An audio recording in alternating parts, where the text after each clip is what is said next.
Good morning everyone, Priyanka Barman পেজলৈ স্বাগতম জনাইছোঁ। কি খবৰ আপোনালোকৰ? ভাল নিশ্চয়। মই এতিয়া লাহেকৈ ডিউটিত যাব ৰেডি হ'ম। উঠিলোঁ, মৰ্ণিং উঠি পেলাই চাহ একাপ খালোঁ, ঝাৰু পোছা কৰিলোঁ, তাৰপিছত ভাতৰ ফালে আহিলোঁ। ভাতৰ ফালে আহি পেলাই এইটো বনালোঁ, এইটো ঔটেঙা, আলু, সৰু মাছ, আৰু এইফালে মাছ পিঁয়াজেদি ফ্ৰাই কৰিছোঁ।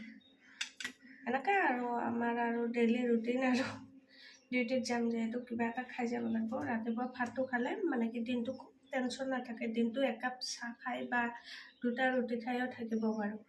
এনেকৈ আৰু ডেইলি লাইফ কিমান দূৰ আগুৱাই যাব পাৰোঁ সেইটো ভগৱানৰ ওপৰত আশা ভৰসা।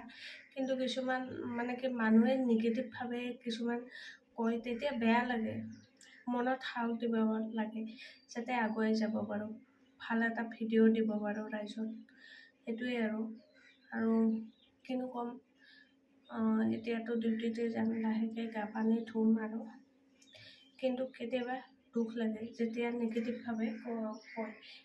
আমি এটা ভিডিঅ' বনালে আমাৰ বহুত কষ্ট হয়, ভিডিঅ'টো দুবাৰ তিনিবাৰ বনাব লগা হয়, এডিটিং কৰিব লগা হয়, এডিটিং কৰি মিউজিক লাইনত মিউজিক বনাব লগা হয় যাতে মানুহে আমনি নাপায়। ভিডিঅ'টোৰ মাজে মাজে অলপ মিউজিক আনো, কিমান কষ্ট কৰোঁ। তাৰপিছতো যদি মানুহে বুজি নাপায়, মানুহে যদি বুজিয়ে নাপায় আমি এটা ভিডিঅ' কিমান কষ্ট কৰোঁ, কিমান কষ্ট হয়।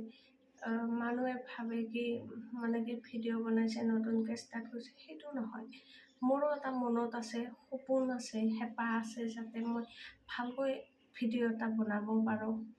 ভাল কিছুমান ৰেচিপি, কিছুমান থলুৱা ৰেচিপি ভিডিঅ'ৰ আকাৰে ৰাইজক দিব পাৰোঁ, যাতে ৰাইজেও এইবিলাক ভিডিঅ' চাই ভাল পায়। এনেকুৱা আৰু কিনো ক'ম, আমি ইমান সেই নহয়, মধ্যবিত্ত পৰিয়ালৰ হয়। পঢ়া শুনা কৰিলোঁ, এতিয়া নিজে জব কৰিব লগা হৈছে।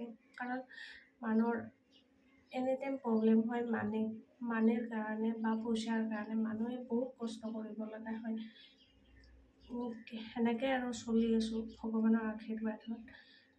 কিমান দূৰ মানে কি ভগৱানে নিয়ে, কিমান বছৰ ৰাখে সেইটো ভগৱানৰ ওপৰত নিৰ্ভৰ। কাৰণ আমি অহংকাৰ কৰা স্বভাৱ নাই বা কিবা মানুহ তোল দিয়া কিবা কৰা, আমাৰ এইবিলাক স্বভাৱ নাই। আমি নিজকটো ভাবোঁ, নিজে কেনেকৈ আগুৱাই যাব পাৰোঁ, সমাজত কেনেকৈ নিজৰ নামটো আহে বা ভাল এটা ব্যক্তি হিচাপে বা এটা ভাল ছোৱালী হিচাপে আগুৱাই যাব পাৰোঁ। সেইটোৱে আৰু ভগৱানৰ ওপৰত আশীৰ্বাদ। ভগৱানে কেনেকৈ সুস্থ সবল দেহাটো ৰাখে, ভগৱানে কেনেকৈ অন্যান্যভাৱে গোটেই জীৱন ৰাখে, সেইটোৱে আৰু যাতে লোকৰ পৰাই একো প্ৰব্লেম নাপাওঁ বা বদনাম নাপাওঁ। কিন্তু কিছুমান মানুহে বেলেগক লৈ ইমান টপিক ওলাই, ইমান কথা কয়, সেইটো নহয়। তুমি কি কৰি আছা সেইটো চোৱা, তাৰপিছত আনৰটো ক'বা। এটা কথা কওঁ, নিজে যিমানে বেয়া নহওক কিন্তু আনৰ কথা কোৱা কিছুমান মানুহ আছে, সেইবিলাক মানুহক মোৰ চকুৰ মণিটো দিও চাবৰ মন নাযায়। কিন্তু কি কৰিম আৰু, কিছুমান মানুহৰ কাৰণে মানে কি আমি মানে কি ক'ম আৰু, তল পৰিব লগা হয়। একো নাই, কিন্তু ভগৱানৰ আছে, ভগৱান ছাপৰ্ট কৰোঁ। মানে অহংকাৰ কিয়ক লৈ চাই, তুমি শ্মশানত গৈ চাবা, কবৰস্থানত গৈ চাবা, তোমাতকৈ ভাল জ্ঞানী বহুত মানুহ তাতে পাবা।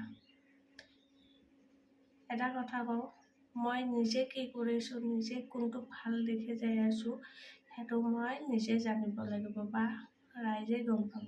কিন্তু তোমালোকে ইমান ট্ৰল দি পেলাই বা কিছুমান নিগেটিভ কমেণ্ট দি পেলাই লাভ নাই। আজিলৈ ইমানেই, এতিয়া ডিউটিত যাম, ভাত পানী খাম, গা পা ধুম। আজিলৈ ইমানেই আৰু। সুস্থ থাকক, সবল থাকক, সকলোৱে ভালে কুশলে ৰাখক, এইটোৱে ভগৱানৰ ওচৰত প্ৰাৰ্থনা জনালোঁ, যাতে আপোনালোকৰো ভাল হয়, মোৰো ভাল হয়।